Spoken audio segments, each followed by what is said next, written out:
So you did this? I did. Guy comes in to buy some speakers first. We hook him up. They work perfect. I can do my speakers with my receipt. Once jewelry is involved, you can always bet that customers are going to want to rip themselves in half just so they can have these jewelries. The moment situations like this happen, you can always expect a big-ass fight to erupt, and these are moments when that happened. Believe me when I tell you that this item is not something you get to see every day. This lady walked into Les's pawn shop looking to sell bondage gear. You're surprised, right? That's exactly how Les and the other staff felt when she brought in the items. For some reason, Les seemed to be fascinated by the woman and her bondage gear. Yeah, I'm a dominatrix. My name is Mistress Alicia. Show you what I got? Nipple clamps. Ha ha ha! I told you Les was fascinated by the lady and her bondage gear. I mean, if a lady walks into the shop and tells you that her name is Mistress Alicia, you should pretty much expect anything. She says that she's trying to upgrade some of her equipment, and she's looking to get some change from the sale of the old ones. I've got cuffs, so I've got the leg iron. Very nice leather fly. Well, it pretty much works. Les wanted to know if the bondage gear were as painful as they are in the movies, and as you can see, they pretty much are. Even the lady that brought them in could not deny the fact that her items shocked everyone in the pawn shop. They are not used to getting stuff like these. The question now is if they are going to keep them or ask the lady to leave with them. Stuff, at least $250. Normally, we don't deal in this kind of stuff. How long you been doing it? Doing it professionally for about 4 years. Used to be a carpenter now. Carpenter. Well, that concludes that deal. Les tells the lady that they don't deal in bondage gear, and he doesn't even know if he would be allowed to display stuff like that. The lady then goes on to tell Les that she used to be a carpenter and she still has all her equipment. That's something Les can definitely take. He tells her to bring them and they can make a deal on those. Now, let's see what comes in next. All right. You bought this from here? Yes. You can barely see it. Look how blurry it is. Your reception is on. That's clear.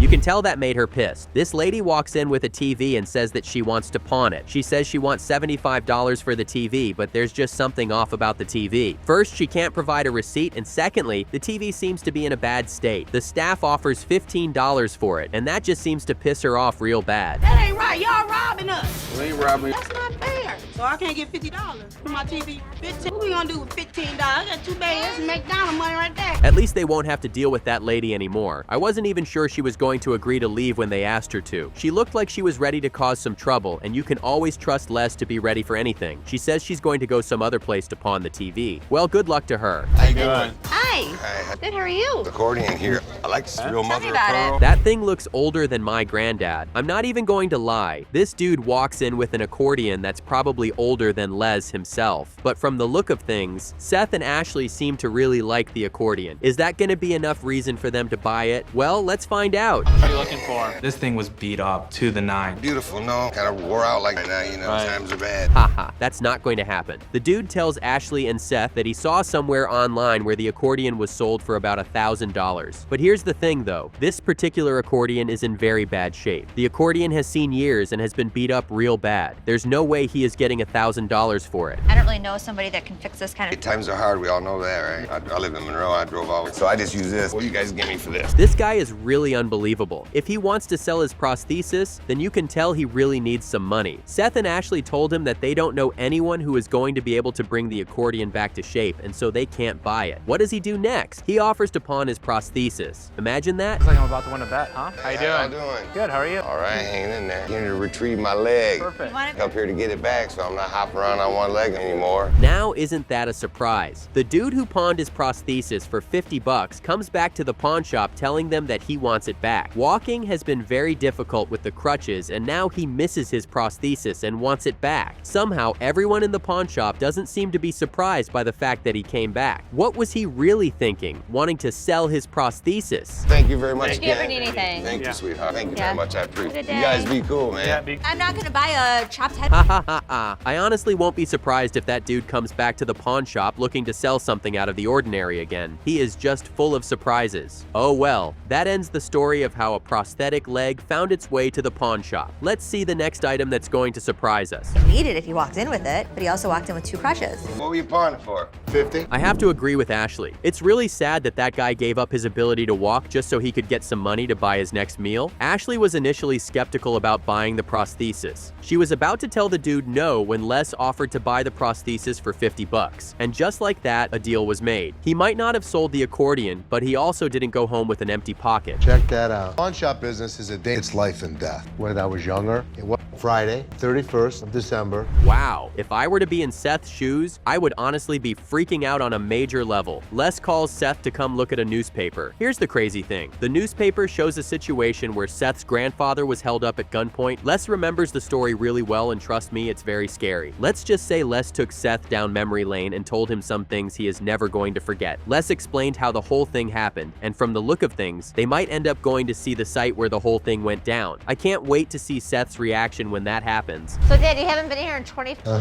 It felt like I've never. The way it worked was to walk in. Les sometimes can be full of surprises. I can't believe he actually brought the whole family to the scene of the crime that happened when he was much younger. Looks like he wants every single member of his family to know why it's very dangerous to be alone or have no backup in Detroit given the kind of business they do. When we got held up, there's the basement where my father locked. This is where we took in the pawns. Right here used to be a swinging door. Above it was a bunch of nails. Thank God for that. At least things did not turn out for the worst. Who knows? Maybe Seth and Ashley might not have been here today. That's one trip down memory lane these guys are never going to forget. Now it makes sense why Les always wants everyone to stay protected at any given time. Anything could actually happen. Oh well, let's get to the next item. Go from A to B, huh? A to Z. If you have any problems in law, I have a business law book that comes, including the alarm system, the brand new alarm. Ooh.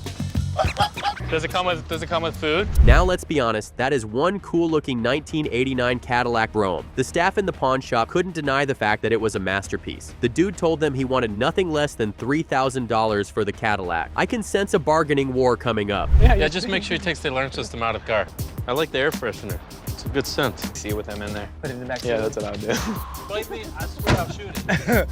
That's definitely not surprising. $3,000 was on the high side. Seth told the dude that the Cadillac was not something that they could move or invest in. Plus, the smoking the guy wanted was just too high. Sadly, they couldn't shake on any deal. If Les was the one who handled this transaction, I'm pretty sure a deal could have been made. Oh well. The following day he comes back because he put two through the speaker and blew it. I didn't have my receipt. I got my receipt, so you're not gonna tell me. Someone needs to tell that guy to take a chill pill or put him on a leash. He looks like he is ready to bring down the pawn shop. Now this guy walks in yelling at everybody and saying that the pawn shop sold him fake speakers for his car. That was not the case. Les sold him good speakers that worked perfectly when he left the shop. Warranty any kind of speakers that we sell. Once to test them till you're blue in the face all day, but once you leave here, we can't warranty them. And I think that diffuse situations that go around here. Looks like Rich should be the one handling crazy customers from now on. Rich walks up to the dude and de-escalates the situation by explaining to the guy that the moment he takes the speakers out of the pawn shop, they can no longer warranty them. Oh, and let's not forget the fact that when the dude left the pawn shop, the speakers were in good shape. You're hooking up the positive and the negative the right way. That's why we can't warranty them. Once they go out of here, we can't be, responsible for how they get hooked. Work in your favor to diffuse the situation. Situation de-escalated. Rich has finally been able to calm the dude and bring the situation to a better state. The summary is that as long as the guy took the speakers out of the shop in good condition, there's really nothing the pawn shop can do for him. That's his loss, I guess. Let's hope another crazy person like this guy does not make his way to the shop. Good, how are you? What we got? Wear designer bags. A microwave. I like having designer bags because they look good. They feel moving. I just decided to try to come in. What are we looking to do? Boo. This lady is not here to joke. She must really need some cash real quick. This lady found her way to the pawn shop and she brought in quite a number of things. She has a couple of designer bags and a microwave, and she is hoping to get at least $600 for just the designer bags. Well, let's see what Ashley thinks about what the lady brought in. That's definitely real. I'm positive it's real. You can tell by the stitching. You see how they're uneven? Straps replaced. These not the original straps. Did you have the bottom replaced? Could be before it got to me. This lady can't be serious. She initially said that the designer bags were pretty authentic. Ashley decided to inspect the bags properly, and she found out that there were a lot of red flags with the bags. The lady tried to give a cover story for the damages, but Ashley was just not buying anything she was saying. Okay, we'll take this out of the group. Okay, well that lowers it like $150. How much you want for this one? All right. Not really. Into it further, it was ripped. At this point, it's starting to look like everything this lady brought into the pawn shop is a fake. Ashley checks another bag in the collection of designer bags bags and finds out that it has also been worked on. Ashley tells her that she also sells those bags and it's usually around $100 or less than that. If she can't take that price, there's no transaction to be made. Tell me a price. What can you do? Just honestly, like what exactly? Even sell the ones I have. Maybe the microwave? Yeah, let's charge it up. And with that? Seth, how much are we going on microwaves? Looks like her hopes came crashing down on her face. After Ashley told the lady that she could only offer less than $100 for the designer bags, the lady turned it down and decided to ask how much they would take for the microwave. Ashley dropped another bomb and said that she could only give her 10 bucks. Well, better 10 bucks than nothing at all. What the? Hi. Hi, how are you? Good, how are you? I swear. What do we got? We have, Okay, that is definitely not something you see every day. Now, this lady walks into the pawn shop with not 1 but 8 pregnant mannequins. She brought them in with the hopes of making some cash from selling them. I have no idea how much she wants for them, but let's leave that to Ashley to decide, since she already has plans for them. Rich, put it on. Put it on. Come here, Seth. put your shirt over. Hey, Seth. Ha ha ha ha ha! That's actually very funny. Rich almost looks like he is actually pregnant. Well, you can tell that Ashley really wants to get the pregnant mannequins. All that's left is for the lady and Ashley to decide on how much they want to buy and sell. I still can't get over the fact that Rich looks like a pregnant woman. Typically, the mannequins would go for $100. And the bellies are about $40. We were thinking 50 for each? Yes. You know, maybe do like, I have a piece if you take all of them. And we have a deal. Ashley really learns well from her dad when it comes to bargaining. The ladies wanted to sell the pregnant mannequins for $150. Ashley, being the daughter of one of the best bargainers on earth, drops down to $100, which honestly isn't such a bad price. They shook hands on it and a deal was made. Okay. Oh, hi! That's so...